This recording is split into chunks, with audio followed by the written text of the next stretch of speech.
Ladies and gentlemen, welcome to another segment of the Fan Takeaways. For those who are here for the first time, Fan Takeaways is where I share a story on Instagram asking for your thoughts from the most recent game, good, bad, ugly, and then we take it to YouTube where we are right now and discuss the thought. So, thank you for all contributing. There was a bunch of feedback, and if you don't hear your name, which I'll do my best to try to read them all out, it's probably because there's been a bunch of the same thoughts. So let's start with Kane_Summers36. Shooter has been underrated and over-criticised for 12 months. This is a tough one.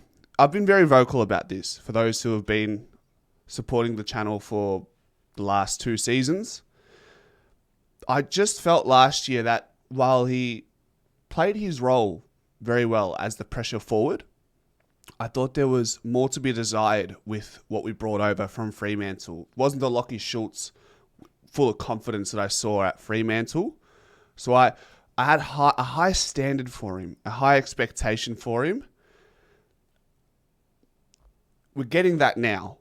In 2025, we are getting the Lachie Schultz that we wanted 12 months ago. Now, there's factors that sometimes delay the yearning of Lachie Schultz from Fremantle, the 2023 Fremantle shooter. There's injuries in the side, so instability. Sometimes, and it seemed like with Shooter, he got the yips in front of goals, and that sort of just went on for the duration of last season, and that festers like a disease. You miss one shot, and then you miss the next, and then all of a sudden you can't even look while Lachie Schultz is having a shot on goal. But right now, he's getting his flowers, and it's thoroughly deserved. He had a great preseason, and it's showing on field. Continuity on an individual level and on a team level. He's had another year to settle in. That takes it a long way, and that's where he is today. Ben_Lions17 says Ned Long full game and maybe Beau McCreary sub next week.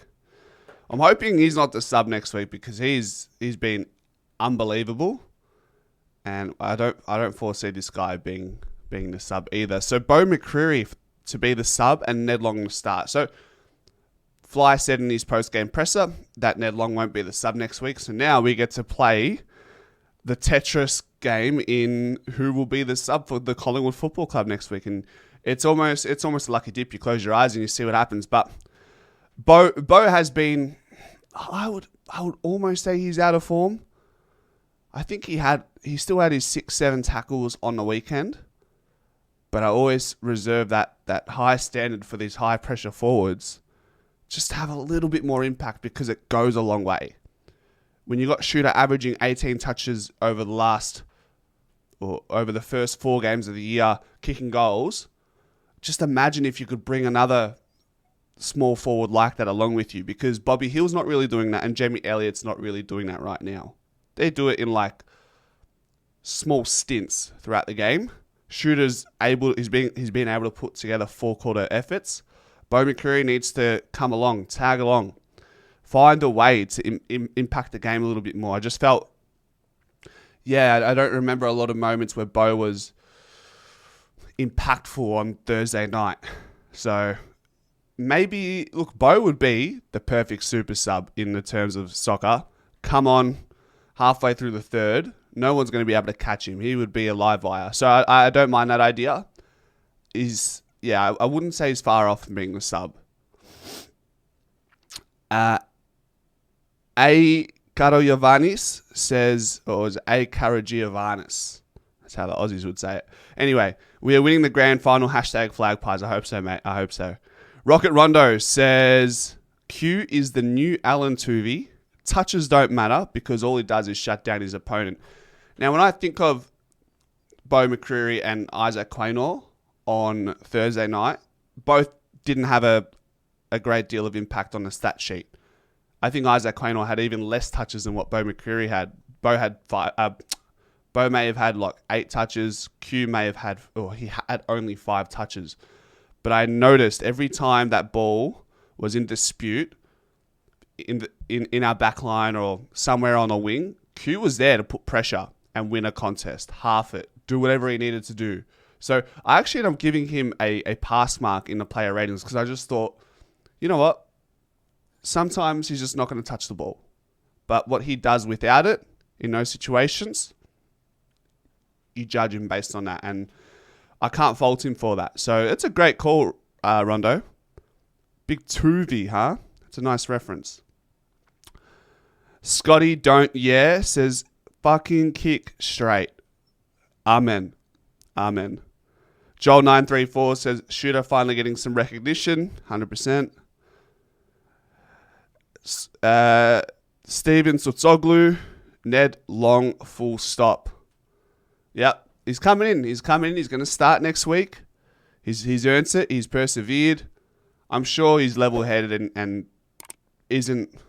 He doesn't let the ebbs and flows and the ups and downs of the AFL world take him for a ride. He sort of knows, all right, I've just got to have that stay ready mentality. Whether I'm the sub or whether I start or whether I'm an emergency, I'm going to do whatever it takes. And he's done that, and I think he's going to be duly rewarded next week against Sydney.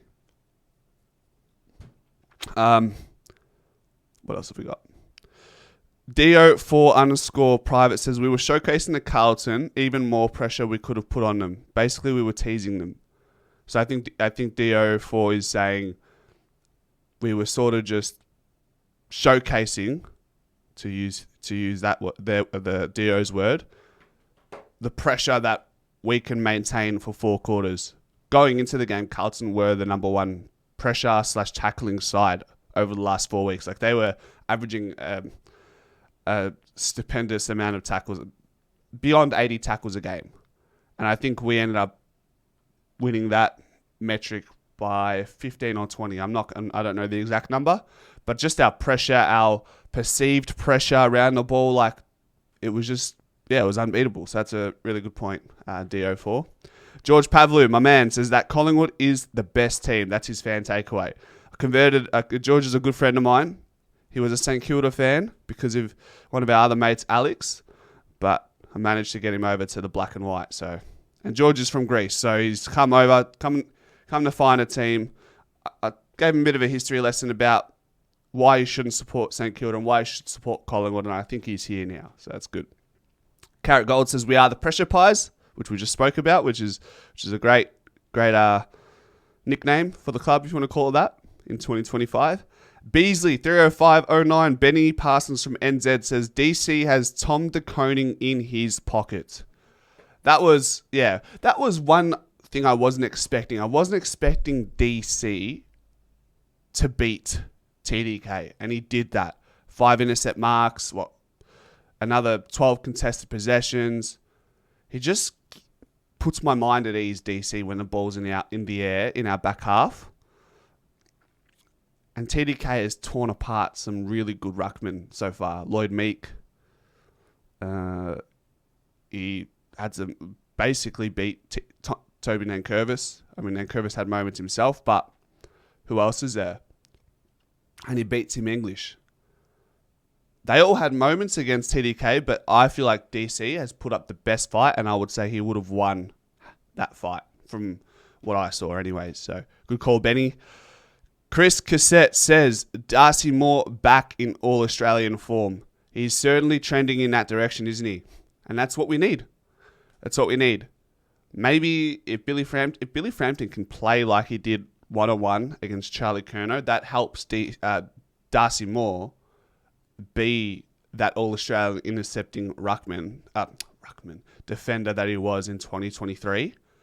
Some of his spoils on Thursday night were unreal. I've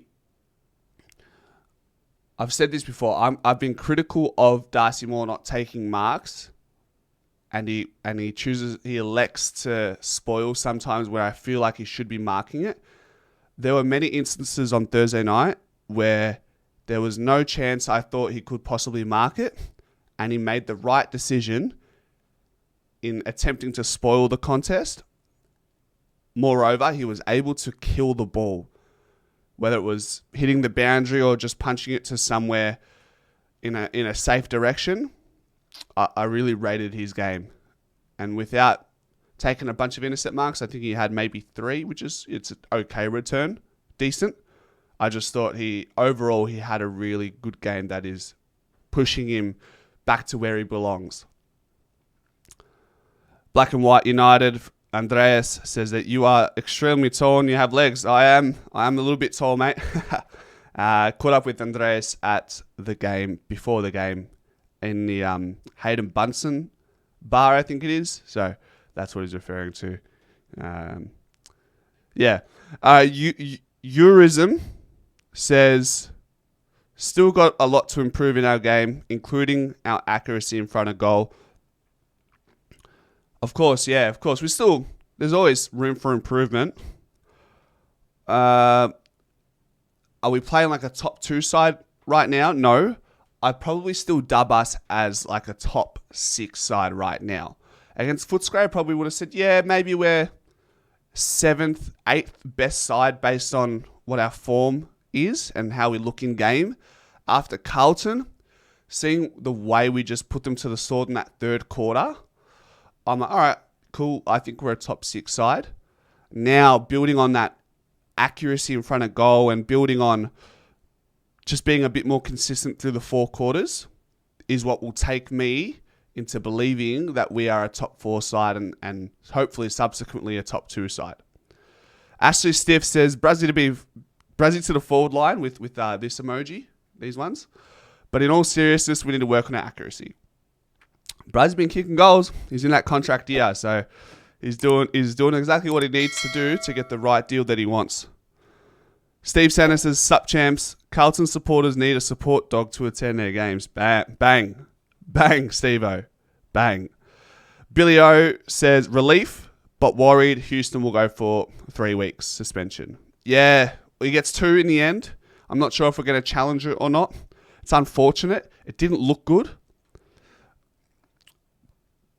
We should be grateful it's only 2 weeks, really. You know, I don't know the ruling and not the politics, but like the technicalities when you bring in the lawyers and all that sort of stuff about the outcome of what happened. I don't know. I think if that's a concussion, he's probably out for another 5-6 weeks, maybe an extended holiday beyond that because of his prior history. But because he doesn't get concussed, he only gets 2 weeks. I don't know. That's just odd to me. Noel Scarter 9, Kizza. Darcy Cameron could be our most valuable player. That's with considering this guy here and this guy here. So that's a massive call. But structurally, I tend to agree. I think you can definitely make a case for Darcy Cameron being the most important player right now in that starting 23. 100%. Rangatank 93 says, imagine if we can kick straight. I know. Well, Brody Mychek had 5 shots on goal, registered 3 behinds and 2 no scores. So, yeah. It's ironic that in the preseason game, we kicked 21-3 or something like that. And now, in the last couple of weeks, we just, couldn't hit the side of a barn door. I think that's the analogy.